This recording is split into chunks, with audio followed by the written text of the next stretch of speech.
So one of the things he says here that I think is worth getting into, whenever we were talking about this last night, there's this section where, so we go through it and it's like, okay, there's not like a smooth transition to it necessarily, but we need to talk about it if we're trying to actually summarize the chapter. Is Hayek, once again, giving the devil his due, says, look, let's say you do want to opt into the thing where you trade your freedom for some security, right? Where you want to do that. He says, we actually have an example of this. It says the military. He calls it the security of the barracks. And so he spends a pretty good deal of time saying, look, we have an analog for this kind of thing where someone might want to opt into a system where they don't have a lot of freedom. Everything is dictated for them. They take their orders, but they're given this type of security. You know, what would they call it? 3 hots and a cot, right? That you would get if you join the military. And so we have this, but the point that he gets into is he says, look, that's a section. If you're to take all of society, that's one wedge in the pie chart where you can opt into trading your freedom for a certain type of security. We have this at honestly, there's other like private sector things where you can do this. You can sign up to go be so like in Antarctica, they have these research bases, right? And they need people like cooks and custodians and things. I know a guy who did this. You can sign up to go there for like 6 months, or I think the other one's like 14 months. And obviously your freedom is pretty limited if you're on a research base in Antarctica, especially if the movie The Thing is to be believed. Great movie. But anyway, that's the thing where you opt into it. But the point is that these parts of society where you can trade your freedom, like being on a fish, let's say a crab fisherman, or being on a merchant vessel, whatever. There are all these parts of society where you can opt in to exchange some freedom for a certain type of security.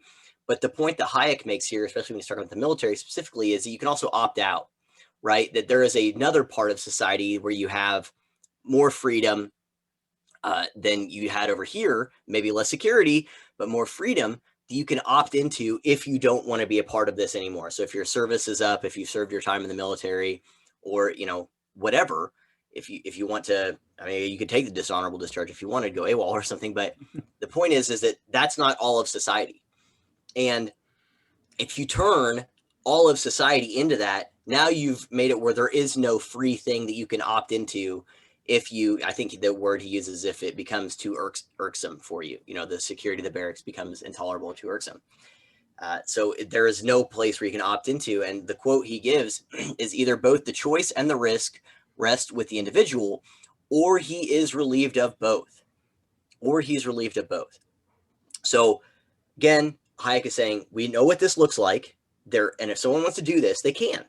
He gives an example of what I would say is on the very other end of that spectrum. And again, the chapter, I think, Economic Control and Totalitarianism, where he says, if a person doesn't want to work very much, they live a carefree life, they just want to work a little bit and accept the risks of that, they should be able to. And here's the other end of the spectrum, where if a person wants a very structured, organized life, and they don't want to make a lot of decisions for themselves or something like that, and they're okay just being told, where to go and what to do, and I'm not saying that pejoratively, that's just what they prefer, they can opt into that. The point is you can opt into either of them, but if you make all of society a militarized, he gives the other example of like ancient Sparta, where, young boys are entered into I think it's the agoge or whatever, at a young age, and all of your life was dictated to you. If that becomes all of society, there's no free spot where you can opt into in order to opt out of your life being planned for you. And so then in the next section, he kind of gets into, once again, he mentions this in so many other parts of the book, and he will in future parts, where how people can, opt into or vote themselves into systems of tyranny, vote themselves into, I called it being cliffed out, where you can get yourself into a place from which there is no return, and how they could actually, on accident, create a militarized society, or a society where everything is planned for them, even if they don't mean to. I do like, he constantly pounds the idea that with choice comes risk. You have to accept the both. And it's people that are so risk mitigated, which risk mitigation creates really poor conditions in a free market, because a healthy market incentivizes risk. You want risk to make sure you're making all these new products and new services. But for people who are just so risk averse, it's like, I'll take my security, I'll give up my choice. That's totally fine. And that's a behavior that, if you force other people to do it, which goes to this next quote, if you force other people to do it because you say I'm doing it, therefore everyone else should, that becomes a serious problem. So he goes on a quote here that originally the context around this quote is referring to, I believe, voluntary military service versus mandatory military service, but I'm going to apply it to something else here. And I bet you can guess what I'm applying it to. So we brought it up 100 times already.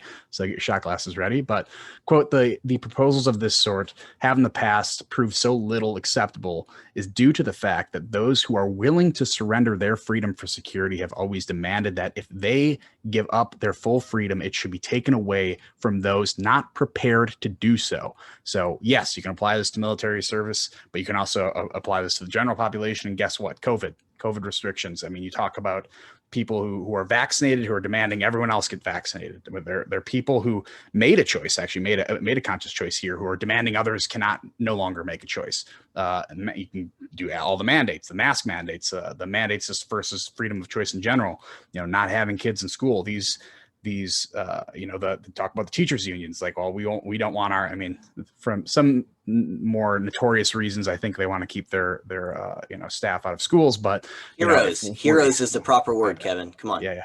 I'm sorry. We're going to have a 10-minute, 10 minutes of silence after this for heroes. But yeah, it's, you're seeing it today, man, at full steam, that you're seeing this division between people who voluntarily gave up some of these rights and just said, okay, I'll submit to, what the government, the experts want me to do. And now they're getting mad. I mean, they're told to be mad, at the other side by the media, by politicians, by, every damn advertisement you see between any sports game or during the Olympics to force people. And there's a thing that came out today that the CDC paid $3.5 million to I think the NFLPA to push the mask stuff. I mean, that's crazy. I mean, they're literally trying to take choice away from people who say, I just want my choice. I mean, even players who get vaccinated say, I chose to do it, but I want people who don't want to do it not to be forced to do it. But it's this kind of, resentment saying, I gave up my freedom. That means you should give up your freedom too. Yeah, and I love how you said that they're saying it was my choice to do so. But, like I said in that live stream I did on Locals last night, it's like, is it really, if conditions become so intolerable for you, if you don't do it, is it really choice? I saw you tweet about that. The other question, and I think the question you asked in that tweet was, okay, where'd the CDC get the money for that again? Yeah, $3.5 million. The CDC isn't a business. They're not a business. Well, they create bullshit. Sorry, we're not supposed to. That's true. Whatever. But, they do generate. They do generate that, I guess. So it's tax dollars that they paid in order to do that. All right. So this next part gets into like how not only what the problem is when there are people who are willing to give up their freedom, point to the other people who are not willing to give it up to start doing it, but they actually starts to understand that they're conditioning to start believing that it's actually in their best interest for everyone to give it up. So I think this is a pretty good section here. Quote, in a society used to freedom, it is unlikely that many people would be ready to deliberately purchase security at such a high price. But the policies which are now followed everywhere, which hand out the privilege of security, now to this group and now to that group, are nevertheless rapidly creating conditions in which the striving for security tends to become stronger than the love of freedom. The reason for this is that every grant of complete security to one group, the insecurity of the rest necessarily increases. If you guarantee to someone a fixed part of a variable cake, the share left to the rest is bound to fluctuate proportionally more than the size of the whole. And the essential element of security, which is the competitive system, in which the competitive system offers the great variety of opportunities, is more and more reduced. The more security becomes a privilege to be granted rather than earned, the greater the danger to those excluded from it. The higher that security will be prized. in the end, when obviously if there's less security, the more that security is going to be prized in the end, because now it's like this big thing held up to, and it's like, okay, I want this privilege, because now we're seeing the lack of privilege appear everywhere else. To continue, as the number of privileges increase and the difference between their security and insecurity of the others increases, a completely new set of social values gradually arises. It is no longer independence, but security, which gives rank and status. So basically, as we create a society ever more reliant on security granted by the government, freedom diminishes along with the desire for it. Like, people, once they see all the security being handed out, it's like, okay, freedom's now, it's not even in my purview anymore. I'm just looking to get the security because I don't want to fall behind everyone else. So it's this kind of conditioning that all of these programs that promote security is going to, get freedom out of the minds of everyone else in the population. And so this results in a society built on privileges. And by privileges, like I said before, it's actually a real privilege in which a rule or law actually benefits one group over another. And that creates a new hierarchy of class based on rank and status of one's relation to government power. Now, a good modern day example of this is China, who uses what they call a social credit system. So if you understand, it's a regular credit system, there's different variables that go into your credit score when you get it back, so people can look if you're, the risks they'll have to take in order to loan money out to you. This is kind of the same thing, where they'll build a credit score based on different social behaviors. And now the important thing is the social behaviors are determined by government. So whatever social behavior they want you to have, they want you to value, that is what they're going to rank higher. Also, it also ranks your trustworthiness is the word that they actually use. Like I told you before we started this thing, I actually looked up on some websites to make sure I'm getting the terminology right. And they actually use trustworthiness. So all these sources were like advocating for it and how it's a good idea. And like I said, I read as much as I can until they said, all right, accept all cookies. I'm like, no way. If you're going to stand up for communist China, I'm probably not going to accept cookies on this one. But I mean, trustworthiness is one of the big things in there. And like, how Orwellian is this? That is insane. One, yeah. I mean, you'd think that, America, I don't want to say back in the day, but America is their population is inherently untrustworthy of its government, which is a good thing. I think that's what makes this place great. And if you build this social credit system, if you add a lot of weight to trustworthiness, well, you're changing the whole dynamic now. Like, this is the 21st century version of fascism, communism, and you call it anything you want, is to make the population submissive to the governing class. And then this is quite literally the road to servitude, is to implement stuff like this. Yeah, I mean, absolutely. And I mean, I would say back in the day, I would not proceed in terms of saying that the American population distrusts its government without that asterisk, because like he says right here, the more security becomes a privilege to be granted rather than earned, the greater danger to those excluded from it, the higher will security be prized. As the number of privileged increases and the difference between their security and insecurity of others decreases, a completely new set of social values gradually arises. It is no longer independence, but security, which gives rank and status. So there was a point in time, and I mean, this is something that I've talked about multiple times. I know we've talked about this, where it's like, people used to value independence because their independence and freedom, they could see a direct relationship between their freedom and their own prosperity. You could use privileges here, as a stand-in for the concept. But once privileges are conferred by some government, thing, or by planners, then that's what he's saying. This new set of social values gradually arises. Again, I'm going to hold off on the incremental transformation of society until we get to the very end. But he's saying people will no longer value independence, but they'll value security, because that's what gives rank and status.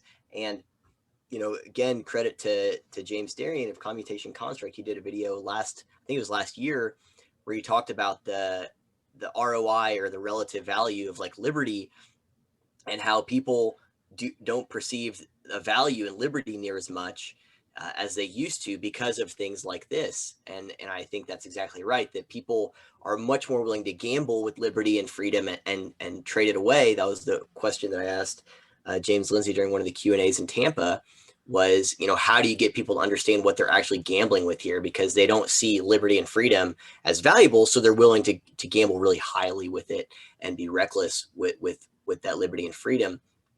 And so, like, yeah, you do have to have a distrust of government. You do have to have a fundamental value of freedom in order to oppose tyranny. But if you have a society that gradually changes in terms of its values, that now it's like, well, I just see security as being the thing, and I don't see liberty and freedom as having like any role in my own success, then you're going to give it away and you're going to vote yourself into tyranny and servitude, like you said. And they'll opt into and be okay with crazy things like, social credit systems and stuff, because it's like, well, what's the big deal to me? I mean, again, I give the example as of, talk about just what a stupid idiot ideologue or naive, whatever moron I was. I thought the Patriot Act was fine. I'm like, I'm not breaking the law. Why do I care if the government's spying on me? It's like, that's the dumbest thing. If someone said that today, I'd be like, you're an idiot.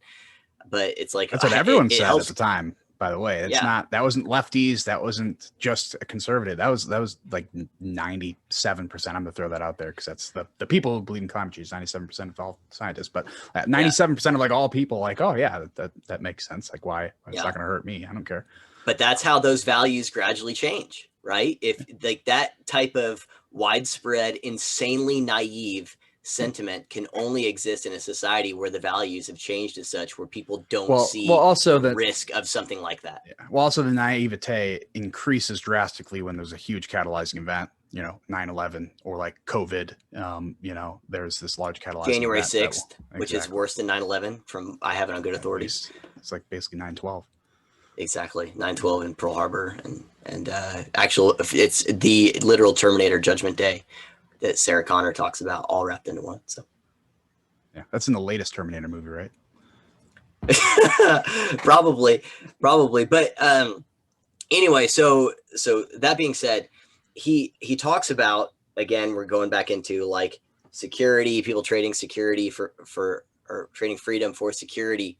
And there is this quote in here that I wanted to highlight just because it talks about that kind of that corruption you mentioned earlier, where he says, there has never been a worse and more cruel exploitation of one class by another than that of the weaker or less fortunate members of a group of producers. So think like small businesses, for example, by the well-established, which has been made possible by the regulation of competition. So think about like Amazon during lockdowns, Amazon, Target, Walmart, they did great.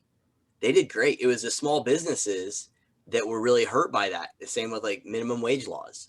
That's why Amazon and these other big companies like, yeah, minimum wage laws, we can afford it. We can take the hit.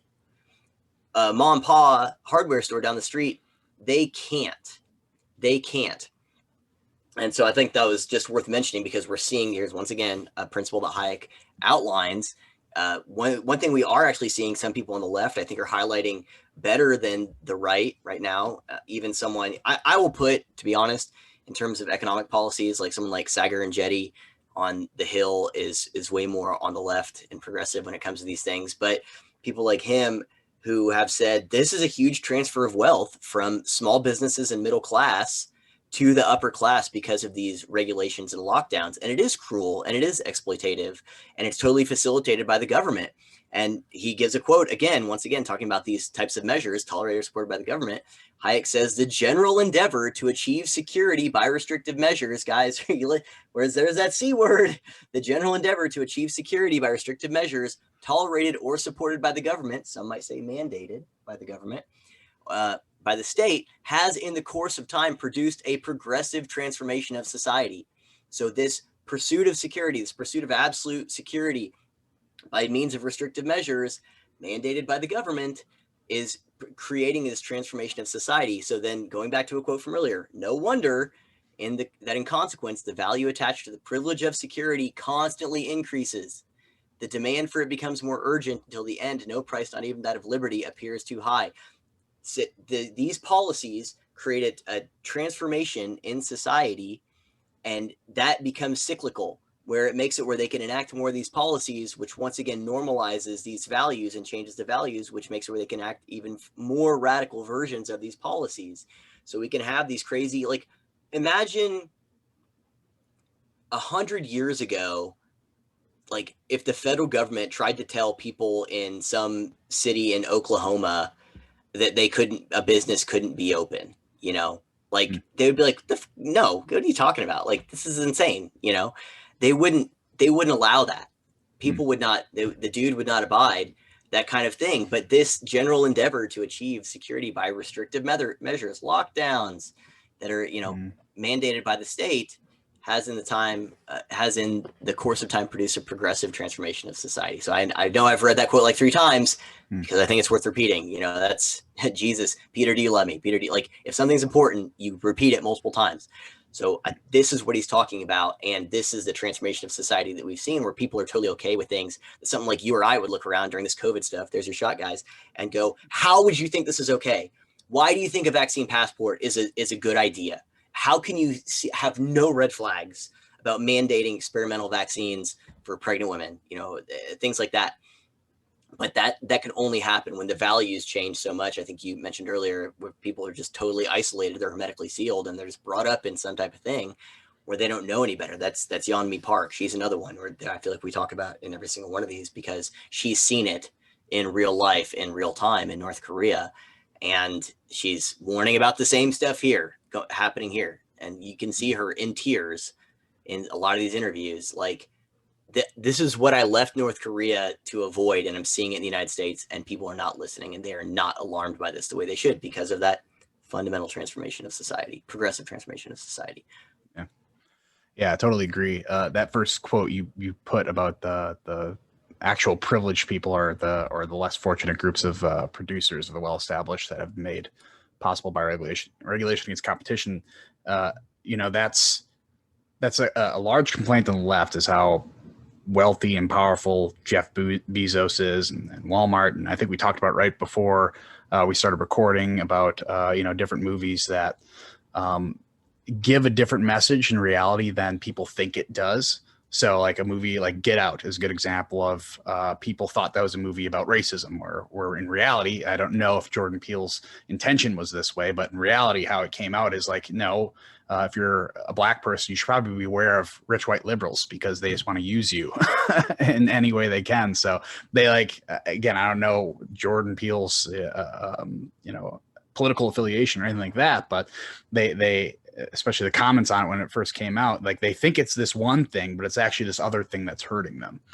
This is an example of, shutting down businesses, or Fight for 15. That is this thing they believe is really good, but it's accomplishing the exact opposite of they want. That is increasing this wealth gap. And the people at the top who actually understand what's happening, they know this. They know this is going to create a better marketing campaign, effectively, to say, oh, look at all the bad stuff. Keep voting us in, and we'll change it. It's like Joe Biden's been in government for 48 years, but he's going to make changes now, people, if you vote him in for president. So, it's this foundation they're laying for this confused messaging system that allows people to say, or allows them to message out there, say, hey, vote for your party, vote for your team, vote for us, and then just kind of ignore what we're doing. Just, make sure you continue to vote for us and continue moving the ball forward. This is not my original quote, but I think it applies, and I just think about this all the time when it comes to progressive policies. I think actually Quentin Tarantino uses to describe agents in Hollywood, but progressive policies and policymakers are arsonists disguised as firefighters. I'm going to create a bunch of catastrophic outcomes and through my policies, and then be the person here to solve it's Munchausen's kind of stuff. I'm going to be the one to solve the problems that I created, to look to me to solve the problems that I created. And the whole time I'm going to blame these catastrophic policies on other people. Soul writes about this all the time, where it's like, oh, if only we'd have had more money, that's how we can fix it. And it would have been way worse if we didn't do this stuff. It's like they're arsonists disguised as firefighters. Well, that's public education now. Like, oh, we're failing, but only if we had more funding. If we'd stop defunding education, like that's ever happened. Right. But yeah. So this is kind of, I think we're heading toward the end of the chapter now, but he kind of summarized it here with a lot of these different themes that we've gone over. So, quote, nothing is more fatal than the present fashion among intellectual leaders of extolling security at the expense of freedom. Those intellectual leaders we all know and love. It is essential that we should relearn, frankly, to face the fact that freedom can be had only at a price. and that as individuals, we must be prepared to make severe material sacrifices to preserve our liberty. So this brings us back to the old phrase of freedom isn't free, and with great freedom comes great responsibility and risk. Security takes away some of the responsibility and risk, but only, for a short time, because as Benjamin Franklin once said, and this is the, when I first even read the title of this chapter, it's like, this is the first thing that went to my mind, that Ben Franklin famously said that those who give up essential liberty to purchase a little temporary safety deserve neither liberty nor safety. When people read that, there are different ways you can read that. I've told you that my experience of talking with the what I would call now castrated conservatives or Lincoln Project conservatives who argue against this and say, well, he just said temporary safety. It's like, well, don't trade liberty for temporary safety because it's just temporary. It's like, well, no, everything is packaged as this security blanket that will always be there, to make sure you don't fall down and you have all the essentials and you have everything you need. Daddy government's going to take care of you, and he's not going to go out. Daddy government's not going to go out to the gas station one day for a pack of cigarettes and never come back. This is what temporary freedom is. It's always going to remain temporary security. It's always going to remain temporary because really there's no incentives there to maintain it once they have absolute power and absolute security. And now they can change and create arbitrary rules and laws to manipulate the economy, manipulate the people in any way they want. Again, look at China right now. This is exactly what they're doing, and they're trying to create a world power out of it. Yep. I mean, when he talks about the present fashion, and of course he's writing in the 30s and 40s when he says that, intellectual leaders extolling security at the expense of freedom. There's a few things there. One of them is their freedom is not really diminished in the same way that, regular people's freedom is diminished in these circumstances. The people who could work from home and have no real diminution of their income were the biggest ones advocating for lockdowns, right? It's like, doesn't affect my life. What's the big deal? The arsonist disguised as a firefighter. And the other issue there is, again, to get into what Eric Hoffer discovered, is freedom is a burden for some people. That's why this is always going to be a problem. And you have to do as much as you can to preserve freedom as a value in society. You have to hammer that home because it is not the default state of things. It just isn't. There's always going to be people. I heard Michael Malice say this the other day, and I think it's really good, where he said tyranny can be achieved. It's not about a majority. It's about, can a well-organized minority outmaneuver a disorganized majority, which they absolutely can every single time. And so if you get a well-organized minority of people that either are authoritarian or find freedom to be burdensome and therefore want to create this structured planned society, if the majority isn't organized, if by nothing else than some type of coalescence around or agreement on the general principle of freedom, a value of freedom, a value of liberty, a value of independence, then that well-organized minority of intellectuals, like intellectualizing, doing this stuff, they will outmaneuver us and be able to instantiate these values into like the education system, like you mentioned, and progressively change those values of society where independence and freedom are things that aren't valued, and that'll change it. And they'll make it where people, like you said, they'll think, well, it's just temporary and it has no limiting principles, it has no guardrails on giving up this freedom. But, gosh darn it, we do need that safety and we do need that security, and we don't want space aids Delta to get us. So it's like, this is a thing where, I think it might be also Franklin as someone who says freedom is always no, it's Ronald Reagan. Freedom is just one generation away, right? The chain of freedom is always just one generation away from being lost or being broken. So, and that's exactly right. That's exactly right.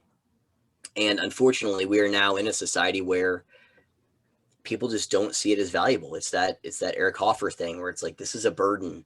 It's my ineffectual self. I don't want to be held down or be beholden to my own failures. So I would just rather someone take the reins for me. But the problem is, again, they are bringing us along with them. They're saying, because I don't want to be free, then you also can't be free. And I've seen people, because it creates a test case, right? If you allow there to be the freedom, then you can have a contrast to your crazy dystopian reality where people might want to do more of that, and then you'll lose people because this is obviously a more prosperous way to handle things.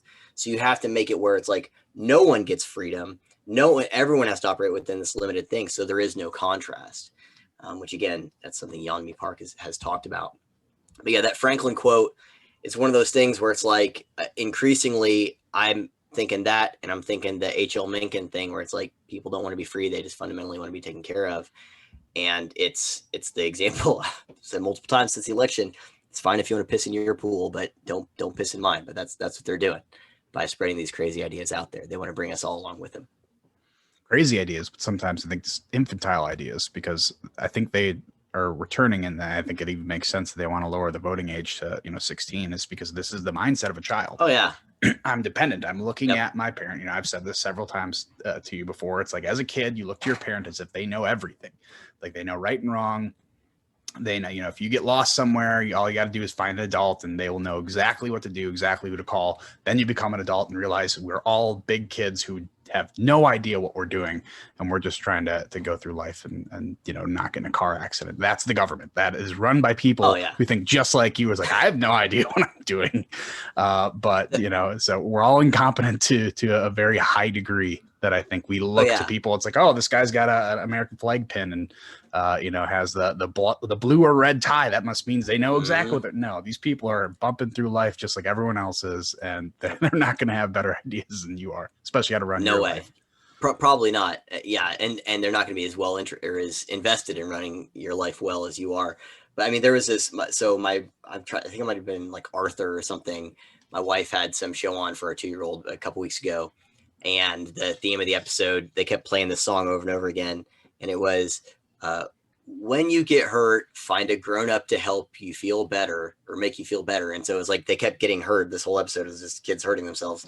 And then the mom, who was like a nurse, would bring the first aid kit out, and I was like, well, first off, they should probably make a distinction between like any adult and like someone but it's exactly what you said. It's like they can solve it. They'll find the authority figure that can take care of it. And of course, there's some ways that's true. It's like, if you're a kid, you should probably go find your parent if you're bleeding from the eye.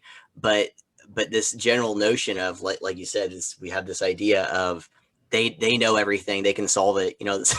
Someone, I think what is this is like an old meme where it's like, if you want to feel really like good about yourself, think about the fact that the people you went to high school went to high school with are now raising kids. Or whenever you think your life is going badly, remember there's someone you went to high school with who's still trying to make it as a rapper. But it's like, it's true. Like, the adults don't know anything either. Like, we don't know anything, but then that includes these tunnel vision experts. And that's not to cast aspersions on people who have legitimate expertise in some of these load-bearing institutions, but the general notion that every expert is an actual expert, every person who they just label it on there, at CNN starts experts say. It's like, okay, expert in what? Like you said, some of these people are just bullshit artists, who they bring on because they'll parrot the right talking points. There are obviously experts, as many, if not, more on the other side of those issues that would have opposing viewpoints. And that's the problem you run into. Yeah. I think, it is teaching your kids to be like, oh, find an adult. Like sometimes, you'll find your parents. Sometimes you're going to wander into a van with no windows and, free like, candy spray painted on the side. Exactly. It's not always the best, but you talked about like intentions here. And I think that does a good job of moving us into the summary of chapter 9, which is, when people guarantee you some sort of security, they might be well-intentioned. That doesn't mean that things are not going to go horribly wrong. So, he makes the distinction here of limited security and absolute security and how those are different. And he argued, Hayek goes on to argue that this really, really matters. And I'm not 100% sure of us are on board with Hayek here. And I don't know if we've ever disagreed with him in any major way throughout this book, but I think here is somewhere that, if he were to be here today, I think he'd totally change his tone on this and rewrite this part of the book, because he would see how, it seems like limiting principles on these will just fall to the wayside. And some of them, like manipulating monetary policy is just a bad idea.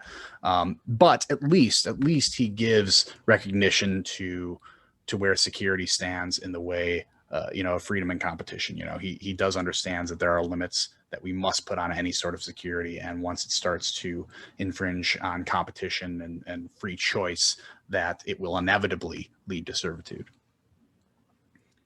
Yeah, I was trying to find that quote where from the beginning, where I think it was Bruce Caldwell, where he talks about the wartime stuff, like you said, where there's no limiting principle. Um, yeah, what makes these examples even more worrisome than true war is that none has a logical endpoint. Each may be invoked forever. And I think that principle there is exactly the problem here of, there is no limiting principle for these standards of living because they're going to change, they're going to be subjective. And so they can invoke them ad infinitum to enact more and more, restrictive policies or seize more control from people in order to enact these policies. Or they put people in there who truly believe that, again, going to the beginning with those three people, they truly believe that security is a prerequisite for liberty. Yep. Instead of the other way around. Yeah, exactly. Which, never mind. Yeah. So in the next point in the summary, so he says, as the privilege of security constantly increases, so again, what we mean here is in this planned society, as you move more and more away from freedom, people giving freedom away for security, as it becomes more and more a privilege that's conferred and people want it, like demand for it increases, it becomes more and more urgent to have that until at the end, no price, not even that of liberty, appears too high. And again, we can relate this to the COVID stuff today. Like people were hysterical about trying to feel safe, double masking, quad masking, whatever. I don't know if quad masking is a thing. It's the joke that I make. But you see this. I mean, whenever you see someone driving in their car by themselves with a mask on, or outside in their yard by themselves with a mask on, it's like we're not in the orbit of facts anymore, right? We're not in the orbit of science, of medicine. We're not anywhere close to that. We are in an entirely different realm, and that's a faith-based realm. I told you before we started, I was watching that Peter Boghossian interview on the Woke Reformation's Locals last night, and one of the things he talked about is the importance of disconfirmation and like being able to challenge, like, is there a piece of evidence that would get you to stop doing what you're doing? And with a lot of and if not, then you are holding a religious belief, or you're holding a faith-based belief. It's not a belief that's rooted in reason. It's not a belief that's subservient to facts. It's a belief that's subservient to like what you want to be true, or your own subjective values. In other words, if facts would not change that belief, if you got enough discordant evidence from that, would you change it? Then it means that the belief is not based on facts. And so whenever we see these people who are making these decisions to give away all their freedom for security, and even in places that it's just so bizarre, double masking on a beach by yourself and then walk into the car with that, we've left that. And the point is we're seeing that with the COVID hysteria today. And one of the things that I'm afraid of is it's not just the values, but it's this social pressure that is going to maintain this type of thing, into the future. But this is what happens when security becomes a privilege that's conferred by elites, not something that you gain for yourself. And as you've mentioned, I think quite astutely, that it's not good enough to take that on yourself. You also have to force it on other people who do not want to be subject to that same value hierarchy. And again, I'll say it one more time, guys. So I'm sure your vision's a little blurry, but we're seeing that with all the COVID responses today, and it's only going to get worse from here. Yeah. If your vision's blurry, it's probably not the Delta, it's the drinking. But exactly. Surgeon General. It's the echo variant. Oh yeah. And then the third and last point we came as a summary from this chapter is trading freedom for security changes how we get information about the wants and needs of society. The information about the value of a service or product used to be transmitted via the price mechanism to help us determine what we ought to do in order to profit personally while simultaneously adding value to society. But a society which deals in security as the primary currency or value over freedom transmits information, if at all, as dictated by those with high enough rank and status in that system. This creates real privilege, and the real sense of privilege, and returns us to a time before economic freedom. It eliminates economic freedom. And Hayek ultimately argues that the cost of absolute security is our absolute freedom, resulting in tyranny. You know, he does mention, you know, limited, the difference between limited and absolute, but limited tends to always trend toward the absolute security. So you have to be aware when anyone's offering you this security blanket, especially sponsored by the government, some centralized entity, coercive entity. That's a big one, because there's a difference between the communal security, having a security blanket offered by, you know, your church or something like that, that is different. They're not coercive entities. This is what a centralized government has, is coercion here. And that is something you cannot escape. You cannot get out. You cannot voluntarily, you know, get out of that situation. And you don't want to go down this road of servitude, because at some point you just can't turn around. Yeah. Yeah. And I think, like, to kind of, I mean, I know we literally just did this, but I think it bears repeating, is these are problems that are worth addressing.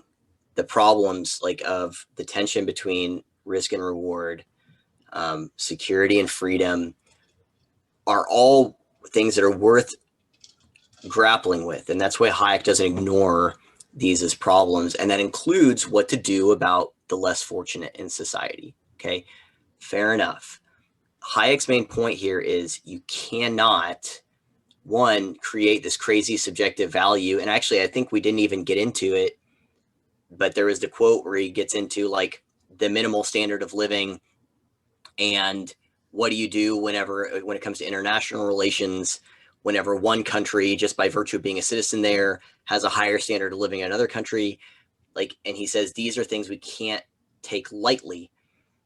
And so my point is that these are, if we're trying, the point of doing this book is to marry it to our contemporary realities.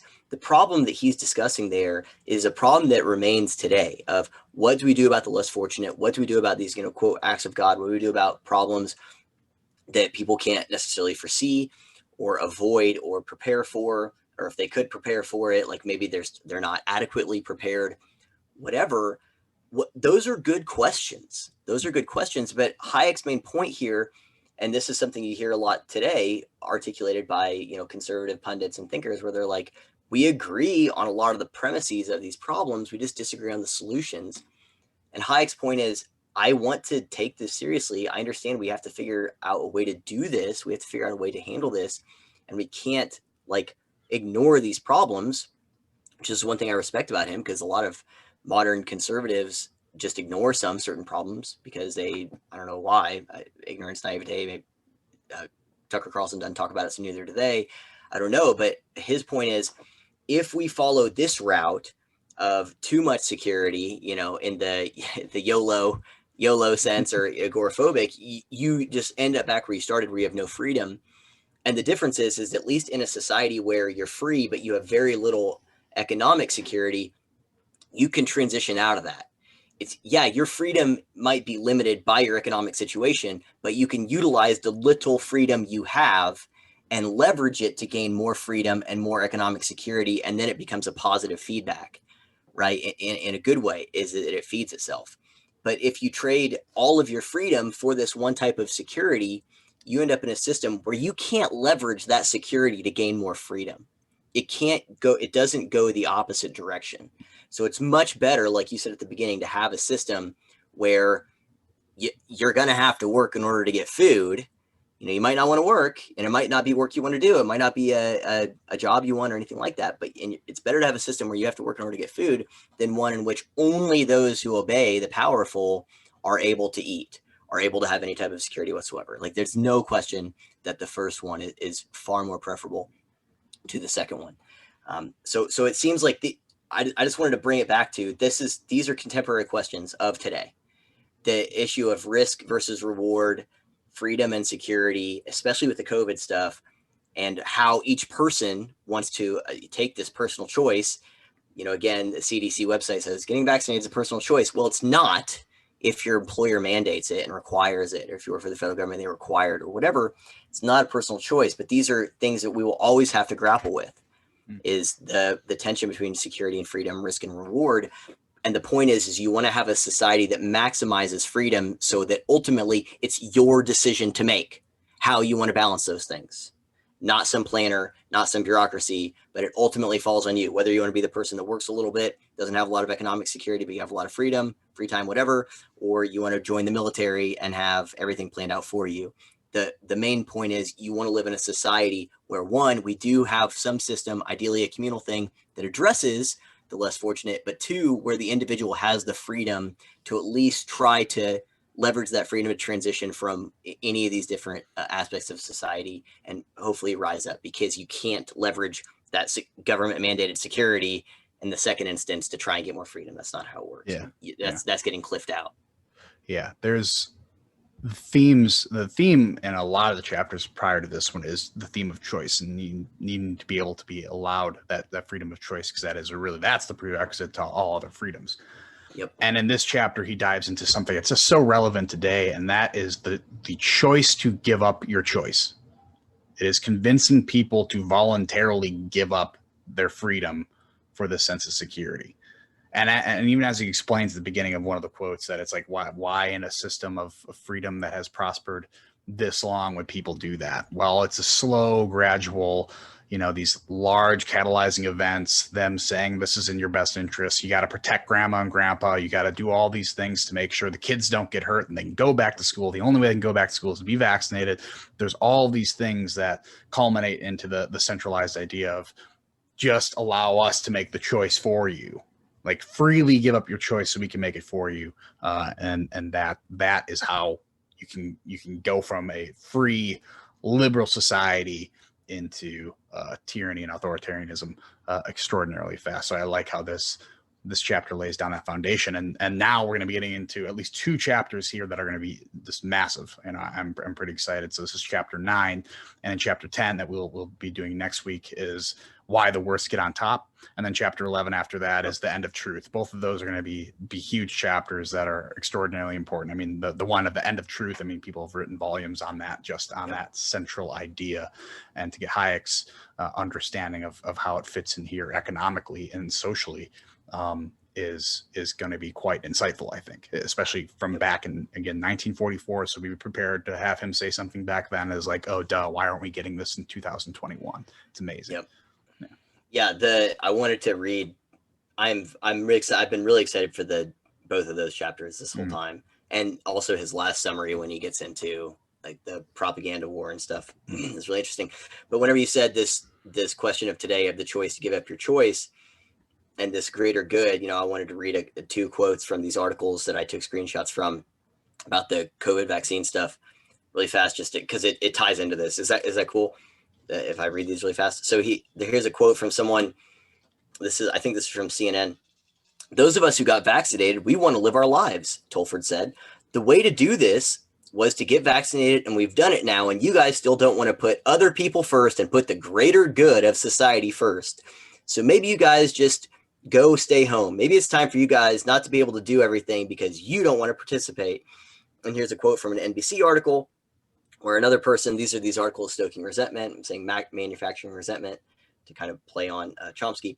Quote, "I find myself doing all these extra things and being thoughtful because I learned from my grandmother not to just care for yourself, but to care for your neighbor," Brian said. "Now I'm getting to the place where I'm angry that I see other people not doing the same, not getting vaccinated when they can. Don't we all want to get back to normal?" And so this is that thing where it's this collective. It's like, I made these choices and you have to also. Like, don't you care about the greater good? Hayek's talked about that, right? The name of the greater good, I forgot what the other one is, the common good, or that kind of thing. That's common what welfare. Common welfare. And these are the same kind of arguments. And it's you're a bad person and you can't be trusted if you don't want to. If you don't want to make the choice to give up choice, like I did, then you're not on board with the greater good. And like he said earlier, these aren't about individual risks. You're now putting society at risk, and it's going to be treated as a community risk, a sin against the community, rather than to yourself. And so that's exactly what it is today. Yeah. So trade away a little bit of freedom just for that security there. While I think we just passed 500 days of 15 days to slow the spread. So these limited principles aren't so limited, I suppose. Yep. But and it's literally temporary security because we all have to get booster shots too. Like every so long. Yeah. Right? If you think we're ever going to go back to normal in any way, as long as, you know, the people in power want to keep pushing this stuff. And it's super unfortunate because it is, you know, a serious disease. I know we kind of joke about it here, but, you know, it's something to obviously take seriously. But facts and evidence are also pretty important. And without those, how are we supposed to make an informed decision? And with people withholding that information or citing, you know, pick and choosing what data to cite, like the CD does very, very often, which is why they flip flop in every issue. Like, how are we supposed to make an informed choice? Because that's part of the choice, is being informed about it. And when you see an entity seemingly purposefully lying about this stuff and hiding certain things, like, why would you trust them? I'm now my informed choice can be like, okay, I'm going to go away from them because they don't seem to be doing what they tell me they're doing. So people are make choices depending on what they're given, and you can't blame someone for making a choice you didn't make because they're uncomfortable with the risk being taken. Yeah. Hopefully the next chapter will explain a little bit of why our current leaders are who they are. Why did the worst get on top? Because that is exactly what we're the Dr. Fauci right story, subtext. That's right. It seems like a good place to end it there. What do you think? For sure. So make sure to find Truman at the return to reason or just return to reason.locals.com or at My Mundane Mind on Twitter. Also, you publish on medium.com. So just search Return to Reason on Medium, YouTube, and ThinkSpot. That is correct. Anywhere else? No? Good. No, Hopefully Rumble soon, maybe. Yeah, maybe. I don't know. I never made that account, but I probably need to. I was too busy day drinking honey whiskey at the Bozeman airport. Important stuff. But yeah, I haven't published it. I need to publish something on Medium because I haven't written stuff. I've got so many like unwritten or unfinished things on Google Docs. Anyway, that's another thing. So same with Kevin. He's at ENG_politics on Twitter, engineeringpolitics.locals.com. He actually does publish stuff and write things consistently. For a while. Way more than I do. And so he puts that on there, and on Medium, he actually keeps his ThinkSpot up to date, whereas I don't. So follow him on there. And I think he does upload stuff to Rumble and YouTube. Kevin is criminally undersubscribed to on YouTube and on Twitter. So please be sure to do those, but join the Locals community. Those are the number one priorities as well. And I think, is that it? Did I get That's it? Man. That's yeah. It. What should I do? What do I do with my hands? My hands. All right, guys. It's fine. Thank you for watching, everyone, and we will see you next time. Peace. See ya.